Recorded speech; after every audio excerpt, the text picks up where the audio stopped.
বিবেকানন্দের এক কথাতেই তৈরি হয়েছিল টাটা সাম্রাজ্য। জানেন সেদিন জাহাজে জামশেদজিকে ঠিক কী বলেছিলেন স্বামীজি? জাহাজে ডেকে হয়েছিল সাক্ষাৎ, আর যেখানে জন্ম নিয়েছিল আজকের টাটা সাম্রাজ্য। স্বামী বিবেকানন্দ এবং জামশেদজি টাটার অদ্ভুত আলাপচারিতায় বদলে দিল ভারতের শিল্পচিত্র। এক কথায় তৈরি হলো ভারতের বিজ্ঞান ও শিল্পের ইতিহাস। সালটা 1893, সেই জাহাজ যাত্রা যা ভারতের ভবিষ্যৎ ঠিক করেছিল। ডেকের সেই আলাপ যেটা ইন্ডিয়ান ইনস্টিটিউট অফ সায়েন্সের জন্ম দিল। মানুষ গড়ার দর্শন থেকে জন্ম নিল ভারতের অন্যতম শিল্পনগরী। স্বপ্ন দেখেছিলেন স্বামীজি আর বাস্তবায়ন করেছিলেন টাটা। জাহাজের ডেকে যাত্রা হয়েছিল ভারতের স্বনির্ভর শিল্পের শুরু।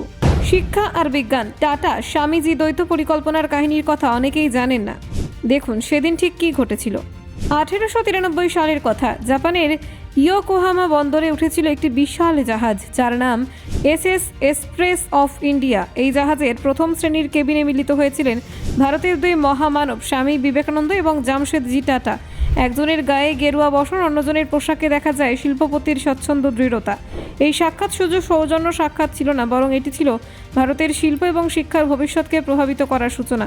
জাহাজের ডেকে দাঁড়িয়ে তাদের আলাপচারিতায় ফুটে উঠেছিল এমন একটি চিন্তা যা পরবর্তীতে পুরো ভারতের শিল্প ইতিহাসকে নতুন মাত্রা দেবে।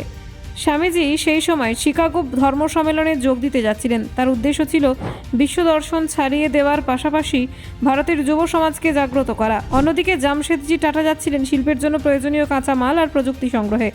আলাপচারিতার এক পর্যায়ে স্বামীজি সরাসরি প্রশ্ন করেন, আপনি যে প্রযুক্তির খোঁজে বিদেশে যাচ্ছেন তার চাবিকাঠি ব্রিটিশদের হাতে থাকবে, কেন ভারতে ইস্পাত কারখানা তৈরি করছেন না?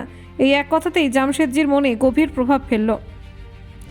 স্বামীজি পরামর্শ দিলেন, ভারত কেবল কাঁচামাল আমদানি করে শিল্প গড়তে পারবে না, ভারতকে নিজের শক্তি নিয়ে ইস্পাত এবং অন্যান্য শিল্প কারখানা গড়তে হবে। তবে তার জন্য প্রয়োজন উন্নত মানের শিক্ষার।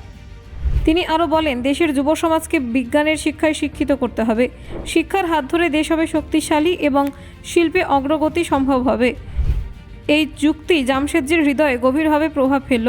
পরবর্তীকালে জামশেদজি টাটা যখন ভারতে উচ্চমানের বিজ্ঞান গবেষণা স্থাপনের পরিকল্পনা করেন, তখন তিনি স্বামীজিকে একটি চিঠি লিখে পাঠান। চিঠিতে তিনি উল্লেখ করেন, আমার মনে হয় সেই জাহাজের কথা আপনার মনে আছে। আমি এমন একটি কেন্দ্র স্থাপনের কথা ভাবছি যেখানে আপনার দর্শনের সঙ্গে বিজ্ঞানের মেলবন্ধন ঘটবে। স্বামীজি তখন অসুস্থ ছিলেন, তবু তিনি তার শিষ্য সিস্টার নিবেদিতাকে এই প্রকল্পে তদারকি করতে পাঠান। তার নেতৃত্বে প্রকল্প এগোতে লাগলো। ব্রিটিশ সরকারের অসহযোগিতা সত্ত্বেও তৎপরতার মাধ্যমে মহীশূরের মহারাজার জমিতে তৈরি হলো একটি উচ্চমানের বিজ্ঞান কেন্দ্র। এটি পরবর্তীকালে পরিণত হলো প্রখ্যাত ইন্ডিয়ান ইনস্টিটিউট অফ সায়েন্সে। যদিও এই দুই মহান ব্যক্তি প্রতিষ্ঠানের পূর্ণরূপ দেখতে পারেননি, তবু তাদের চিন্তাধারা আজও প্রত্যেকটা ইট ও স্থাপনার মধ্যে অনুভূত হয়। শিক্ষার মাধ্যমে শিল্প সমাজকে এগিয়ে নেওয়া দর্শন এখানে স্পষ্ট। আজকে টাটা স্টিল যা জামশেদপুর শহরে যে নৈতিক ভিত্তি, সমাজসেবা ও বিজ্ঞান মনস্কতার মূল মন্ত্র, তার বীজ বোনা হয়েছিল সেই জাহাজের ডেকে।